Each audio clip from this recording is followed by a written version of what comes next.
बिस्मिल्लाहिर्रहमानिर्रहीम। Dear students, अस्सलाम वालेकुम।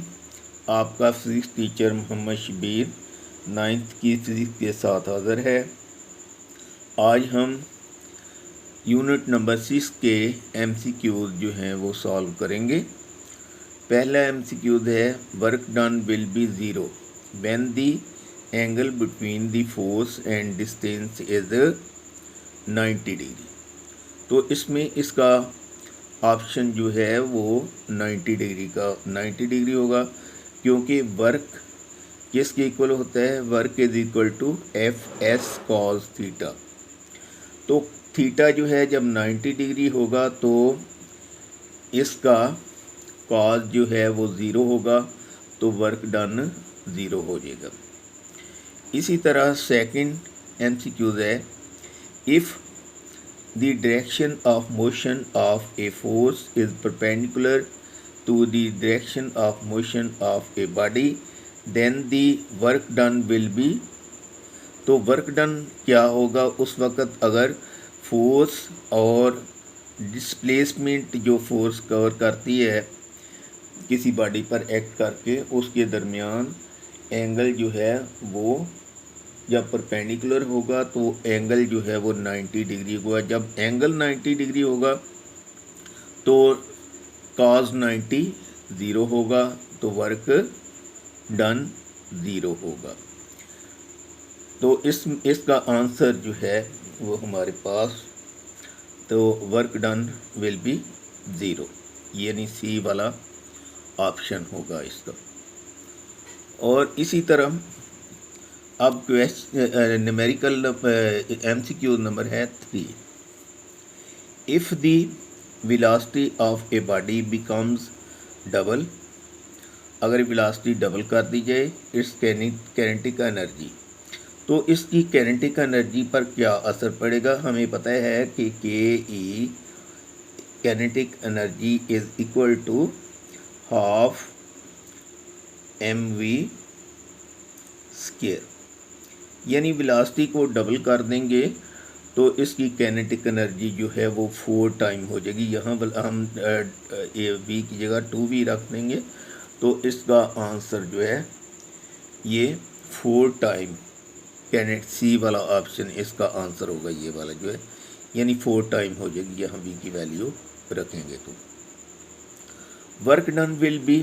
Work done in lifting A brick of mass 2 kg through a height of 5 meter above ground will be। तो work done किसके equal होगा?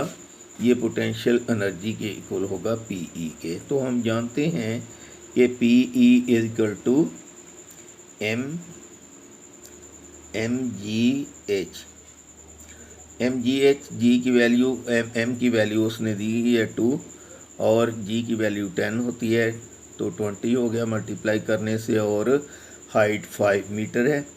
20 multiply by 5 क्या हो जाएगा? 100। तो इसका आंसर जो है वो 100 आएगा, डी वाला ऑप्शन आएगा इसका। अब हमारे पास ये MCQ नंबर 5 है, kinetic energy of a body of mass 2 kg is 25 joule, its speed। तो इसकी स्पीड क्या होगी? हम सॉल्व करते हैं। KE हमारे पास है, इसमें हम वैल्यू रखेंगे KE is equal to half mv square. तो हमारे पास ये 2 है, यहाँ हमने 2 रखा kg, और 2 से कैंसिल हो गया, डिवाइड हो गया, और v यहाँ b स्क्वायर रह गया, और यहाँ भी KE की वैल्यू जो है 25 हमने रख दी जूल। तो इसको हमने दोनों तरफ स्क्वायर रूट लिया, तो v हमारे पास जो है वो 5 मीटर पर सेकंड आ जाएगी। तो 5 मीटर पर सेकंड, यानी ए वाला ऑप्शन जो है इसका आंसर होगा। अब MCQ नंबर है 6। Which one of the following converts light energy into electrical energy. Light energy को इलेक्ट्रिकल एनर्जी में कौन सी चीज़ कन्वर्ट करती है? ये इस इनमें से लाइट एनर्जी को इलेक्ट्रिकल एनर्जी में कौन सी चीज़ जो है वो कन्वर्ट करती है? तो ज़ाहिर है कि इसमें इलेक्ट्रिक बल्ब तो लाइट एनर्जी को इलेक्ट्रिकल एनर्जी को लाइट एनर्जी में कन्वर्ट करता है, और ये इलेक्ट्रिक जनरेटर जो है वो मैकेनिकल एनर्जी को इलेक्ट्रिकल में कन्वर्ट करता है। तो फोटो सेल ये कन्वर्ट करेगा लाइट एनर्जी को इलेक्ट्रिकल एनर्जी में। तो अब हम MCQ नंबर है 7। When a body is lifted through a height h, the work done on it appears in the form of इस,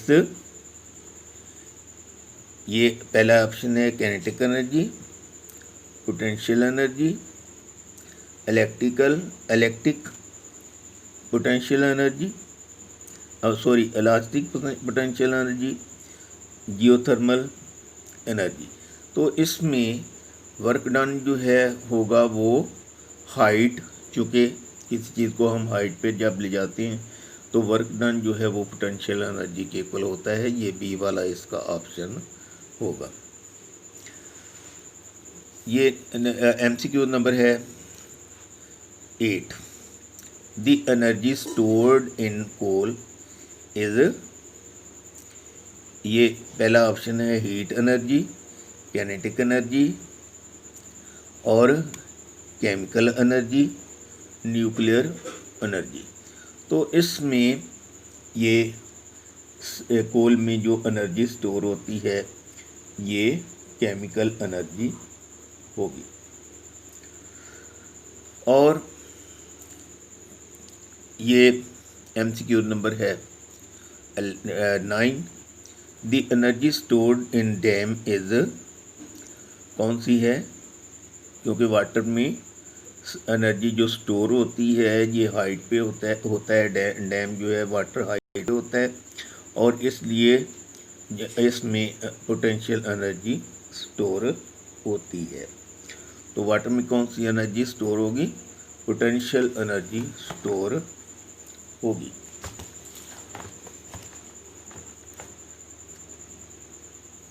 नाइन्थ वाला। अब 10th वाला जो है हमारे पास, ये 10th वाला option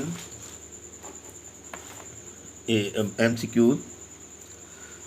in Einstein mass energy equation C is the, तो C हमें पता है कि E = mc² में आइंस्टाइन की इक्वेशन में C जो है ये स्पीड ऑफ लाइट है। ये MCQ नंबर है हमारे पास ये 11।